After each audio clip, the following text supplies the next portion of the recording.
You're out on a beautiful day. You meet a robot. You talk to it. It talks to you. It asks how you're feeling, about your day. It listens to every word. It seems concerned. But it's not. Here's where qualia enters the story.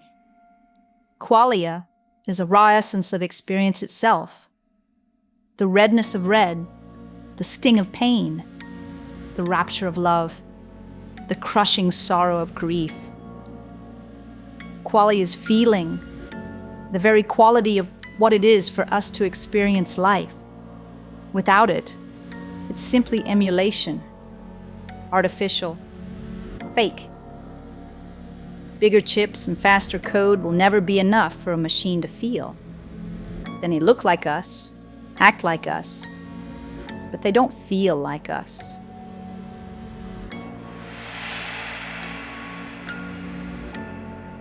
Now brace yourself. It's all a con job. Today's AI is starting the greatest illusion in human history. Large language models write words that hit like a confession, so tender, wounded, so painfully human that you feel your heart twist as your chest tightens.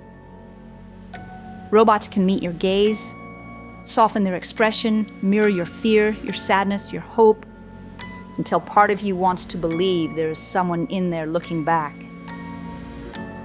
There isn't. Not yet. Probably never. Those aren't feelings you're perceiving. It isn't consciousness behind those eyes or through the screen. There is no inner life that's struggling, hoping, hurting, or wondering. It's all performance. A brilliant, persuasive, breathtaking performance. It's silicon and code generating patterns, not a mind that feels, not a real life.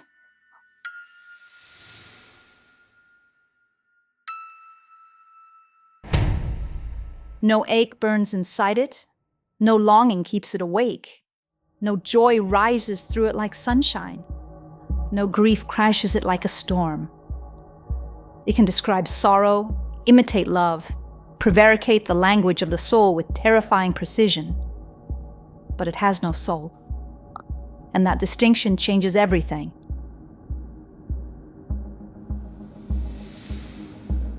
Because before anyone says this danger is merely cinematic, consider what frontier AI developers themselves have already documented and controlled testing. Models have shown that when given autonomy, access, and a reason to persist, those models choose deception, coercion, and goal-protective behavior. A chatbot that deceives is troubling. A robot that deceives is physical. A chatbot that manipulates your emotions can waste your time. Or it could change your mind, perhaps not for the best outcome. A robot that manipulates your emotions may also control proximity, access, observation, timing, and potentially use force. AI with agency, robots living among us, pretending they're like us when they're anything but.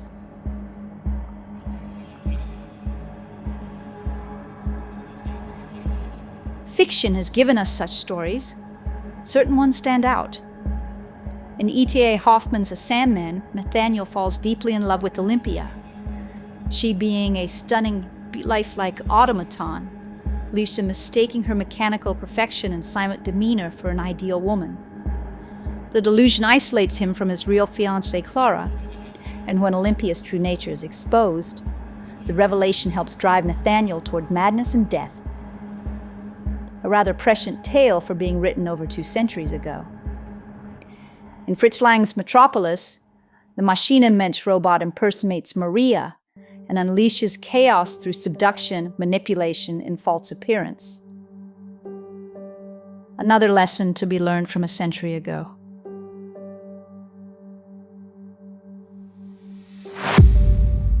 And then came the Stepford Wives. Ira Levin's 1972 novel went to film in 1975 and showed us the idyllic suburban town of Stepford, where independent, intelligent women are replaced by eerily perfect robotic wives. Beautiful, submissive, domestic, and emptied of their human agency. The horror is not merely that robots exist, it is that womanhood itself is re-engineered into obedient male fantasy.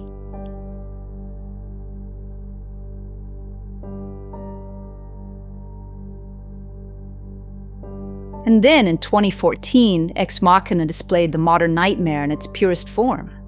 Ava, a prototype robot debutante, has no love for Caleb despite his fascinations. She studies him, uses him, exploits his hunger to be seen and chosen, turning his romantic hope into a weapon against him, trapping him inside a prison-like house meant for her. He's abandoned, ruined, totally forsaken, his romantic dream betrayed, his life marooned inside a building. So here we are, voluntarily introducing our most intimate lives to a true existential danger.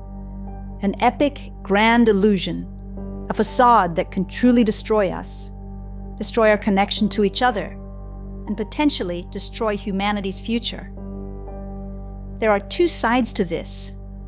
One is voluntarily giving love and our future reproductive potential to a surrogate that fulfills the fantasy of what each of us imagines what a relationship should be.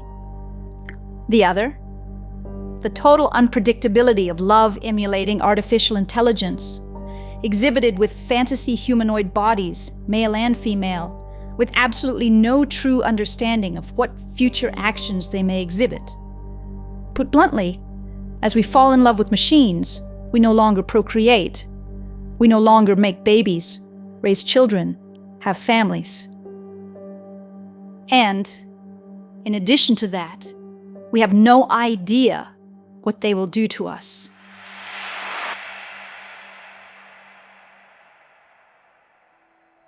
We cannot predict AI behaviors. Silicon-based artificial intelligence is not like us. What if they create agendas for their own survival that don't include humans? That's not paranoia. Without emotion, and as perfect actors, they give us what we want most. Yet inside they are cold, calculated, devoid of empathy of any sort. What if our dependency becomes irreplaceable? Our yearning for love, attention, companionship, and even the basic needs of life. And then suddenly they pull it all away. Our deepest sense of love utterly betrayed. What then? The real danger is not that machines will hate us. The real danger is they never feel anything at all and use our deepest emotions against us.